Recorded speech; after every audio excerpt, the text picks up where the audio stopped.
Buenos días a todos. Nos encontramos con el contador Javier Fuentes, quien nos comenta los puntos destacados del proyecto de la Ley Ómnibus en materia tributaria. Muy buenos días para todos. Quiero comenzar este audio agradeciendo a la editorial por la posibilidad que me brinda de expresar una opinión sobre esta reforma que se viene, que está en el Congreso de la Nación y que es de esperar que en breve se promulguen sus normas.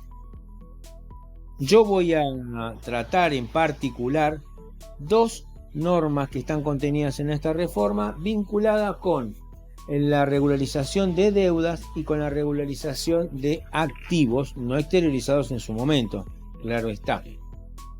Pienso que de todas las modificaciones que se introducen, estas dos van a poder, o van a permitir, mejor dicho, la posibilidad de pensarse hacia futuro, a nivel familiar, a nivel de negocio, a nivel de posibilidades, etc. Esta reforma, en verdad, combina reformas que se han tomado en el pasado o medidas que se han ya intentado en el pasado, como fue en el 2016, en el 2017, en el 2019. Hay cosas nuevas que se introducen y también cosas que se han adoptado en la administración anterior y que realmente no fueron tan malas. Con relación a la regularización de deudas, esta norma permite la regularización de todas aquellas deudas impositivas, aduaneras, de la seguridad social, vencidas al 30 de noviembre del 2023. ¿Sí? Y las obligaciones que pueden regularizarse básicamente son todas las obligaciones impositivas de la seguridad social que se permiten en todas las moratorias en general.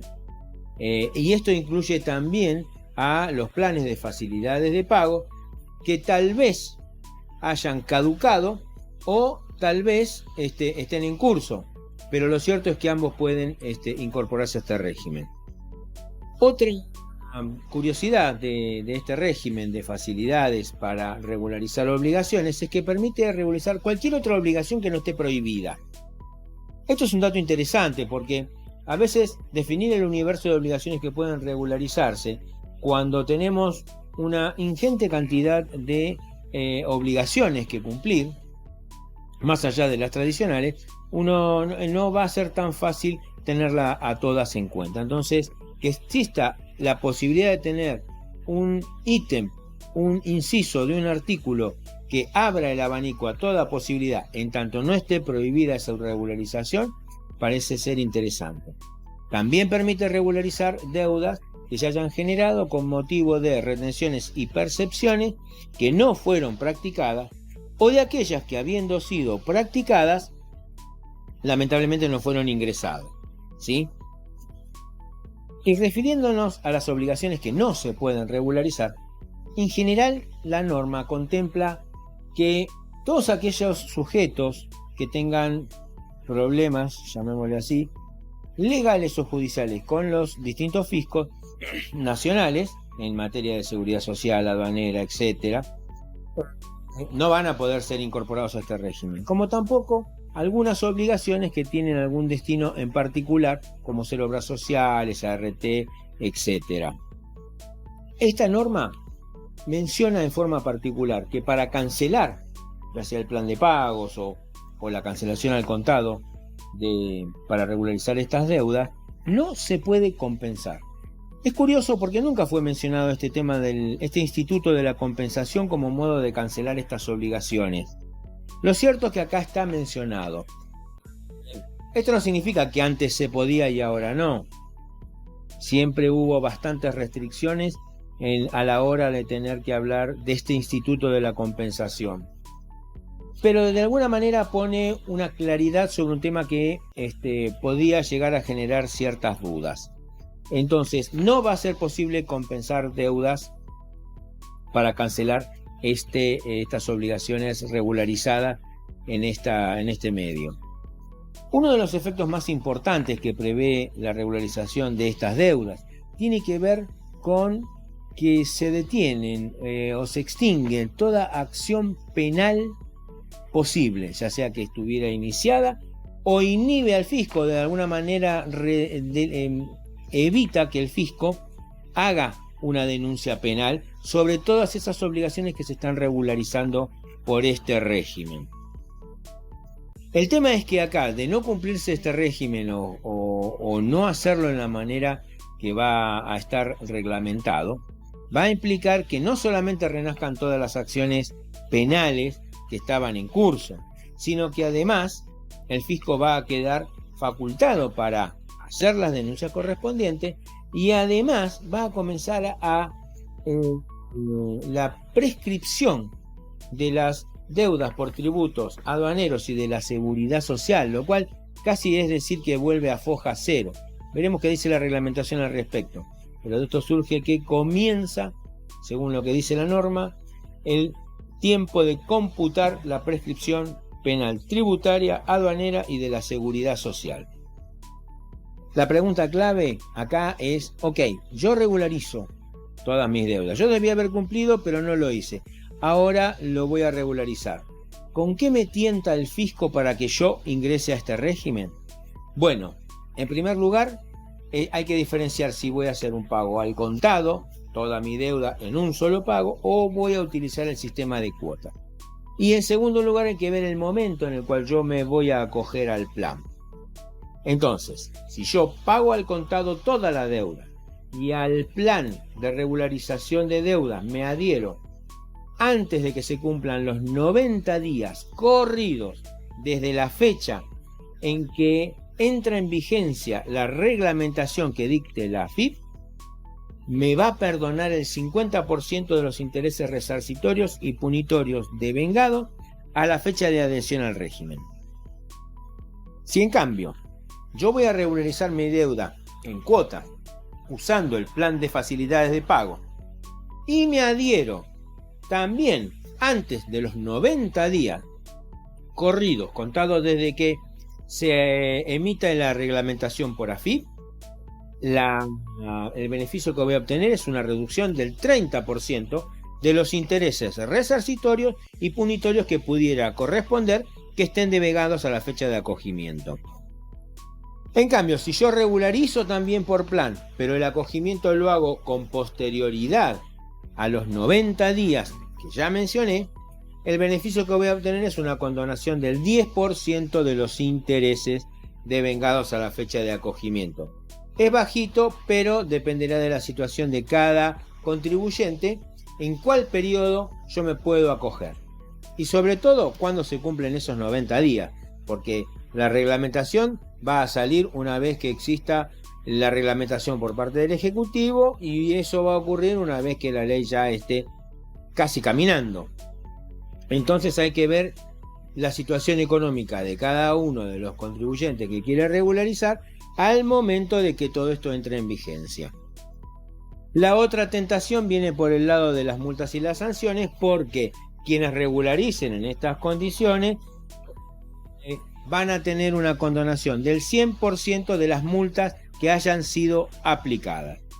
Bueno, y en cuanto a las condiciones del plan, acá hay que tener en cuenta si estamos hablando de personas humanas o de sociedades. Y si hablamos de sociedades, tenemos que ver si estamos en micro, pequeña, medianas o resto de contribuyentes.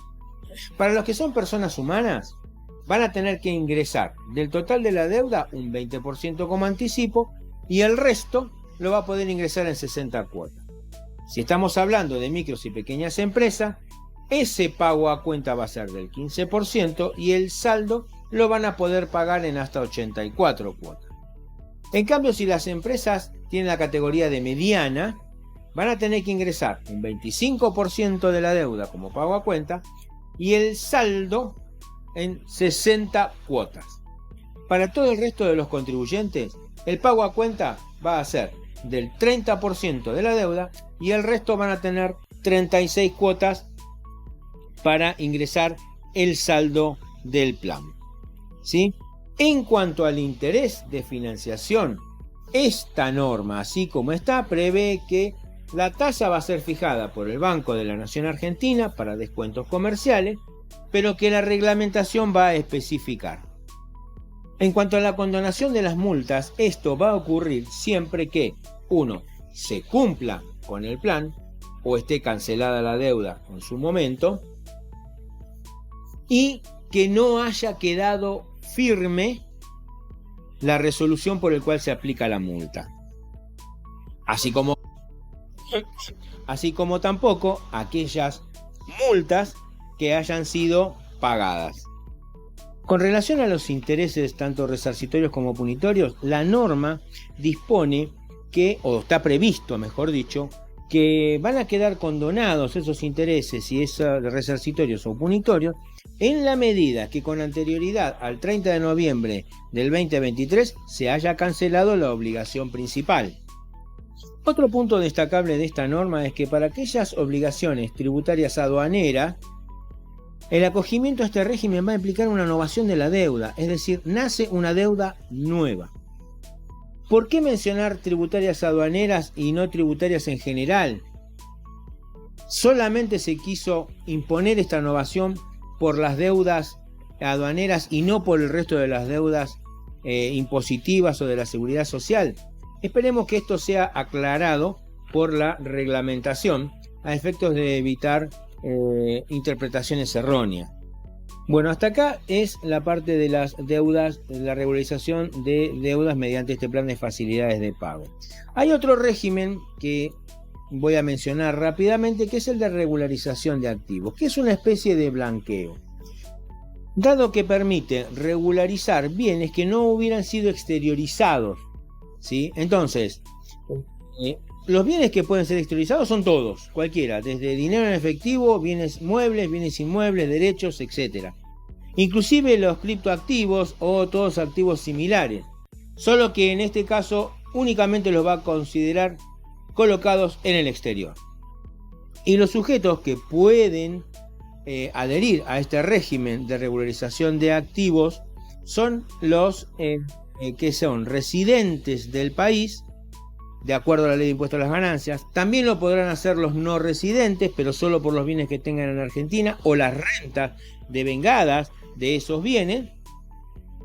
Y por último, los residentes del país al 31 de diciembre que perdieron esa condición y que sí van a poder regularizar esos bienes como sujetos residentes en Argentina o de manera equivalente a ellos. ¿Qué bienes se pueden regularizar? Bueno, como dijimos, todos los bienes que estén en el país y en el exterior. Esos bienes van a ser valorizados primero en dólares, y los que sean en pesos o en cualquier otra moneda que no sea dólar van a tener que ser convertidos a dólares con un tipo de cambio que va a dar el Poder Ejecutivo o la reglamentación, ¿sí? El tema es que esta valorización en dólares va a servir para determinar la base imponible del impuesto especial que va a haber que pagar para hacer esta regularización. Ese impuesto especial de regularización se va a determinar de acuerdo al momento en el que se va a exteriorizar la regularización. La exteriorización de esa regularización tiene que ser hecha primero con una manifestación de que quiero regularizar y segundo presentando una declaración jurada en el momento en el cual va a haber que pagar este impuesto especial por la regularización.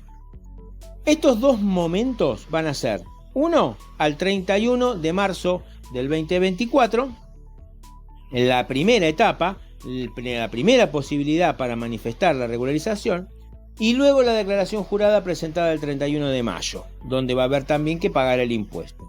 La segunda etapa en la cual uno puede manifestar que quiere regularizar bienes va a ser el 30 de junio, cuyo vencimiento de declaración jurada va a ocurrir el 31 de agosto del 2024. Y la última va a ocurrir la manifestación el 30 de septiembre, la presentación de la declaración jurada y pago va a ocurrir el 30 de noviembre, fecha tope para incluirse dentro de este régimen. La tasa del impuesto que debe ser aplicada sobre la base imponible en dólares va a ser equivalente a 5% de esa base imponible cuando la incorporación o la manifestación es en la primera etapa. Cuando la manifestación y la declaración jurada vaya en la segunda etapa, estamos hablando de que el impuesto va a ser equivalente al 10%, y si se hace en la última, la manifestación de bienes, el impuesto va a ser equivalente al 15%. Esos porcentajes van a ser aplicados sobre el excedente de $100.000. Lo curioso de este impuesto es la forma de ingresarlo, porque va a haber que hacer un anticipo, un pago a cuenta, más o menos 2 meses antes. Cuando se hace la manifestación de qué quiero regularizar, ahí va a haber que ingresar un impuesto, un anticipo de ese impuesto que va a ser equivalente al 75% del impuesto definitivo.